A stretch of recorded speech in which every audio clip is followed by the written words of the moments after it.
అనగనగా ఓ గ్రామంలో ఓ కాకి ఒకటి ఉండేది.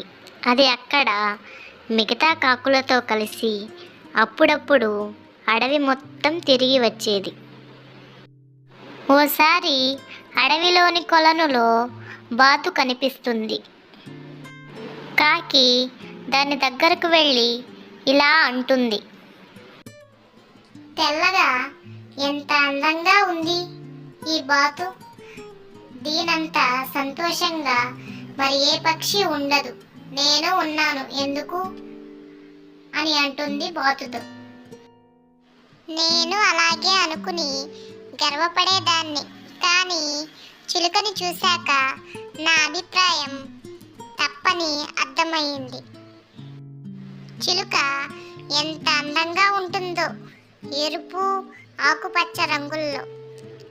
చిలుక ఎంత తెలియగలదో అని బాతు అంటుంది. కాకి ఊరు మొత్తం వెతకగా చిలుక కనిపిస్తుంది. దాని దగ్గరకు వెళ్ళి ఇలా అంటుంది. బాతు అన్న మాటలన్నీ పూసగుచ్చినట్లుగా చిలుకతో చెప్తుంది. బాతు అన్న మాటలన్నీ నిజమే. నా రంగుల్ని చూసి ఎంతో సంతోషంగా ఉండేదాన్ని, కానీ నెమలిని చూశాక అందమంటే దానిదే అనిపించింది. నాకు 2 రంగులే ఉన్నాయి. నెమలికి ఎన్ని రంగులో కాస్త అసూయగా అంది చిలుక. కాకి అడవి మొత్తం వెతికింది. ఎక్కడ ఒక్క నెమలి కూడా కనిపించలేదు. అడవిలోని పక్షుల్ని అడుగుతుంది, నెమలి జాడ ఎక్కడా అని. పక్షులు నెమలి గురించి తెలియదు అని చెబుతాయి. కాకి అడవి మొత్తం వెతికి వెతికి కుందేలు దగ్గరకు చేరుతుంది. నెమలి జాడ నీకు తెలుసా? నెమలి జూ పార్కులో ఉంటుంది వెళ్ళు అని కాకికి చెబుతుంది. వెంటనే కాకి నెమలి కోసం జూలోకి వెళ్ళి చూస్తుంది. అక్కడ నెమలి కనిపిస్తుంది.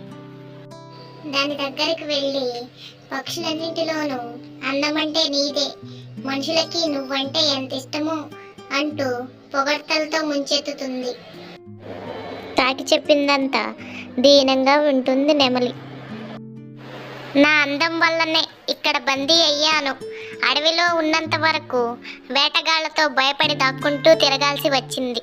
చివరికి వాళ్ళ చేతికి చిక్కి ఈ జూలో పడ్డాను. ఇక్కడికి వచ్చాక కాకి కంటే స్వేచ్ఛాజీవి మరొకటి లేదు కదా అనిపిస్తుంది. ఇక్కడ దాదాపు అన్ని పక్షుల్ని బందీలుగా పెట్టారు. ఒక్క మీ కాకుల్ని తప్ప. నేనే కాకినై ఉంటే నీలా స్వేచ్ఛగా తిరిగేదాన్ని కదా అని అంటుంది. ఆ మాటలు విన్న కాకి అప్పటి నుంచి మరొక పక్షులతో పోల్చుకోకుండా హాయిగా జీవించడం మొదలుపెట్టింది.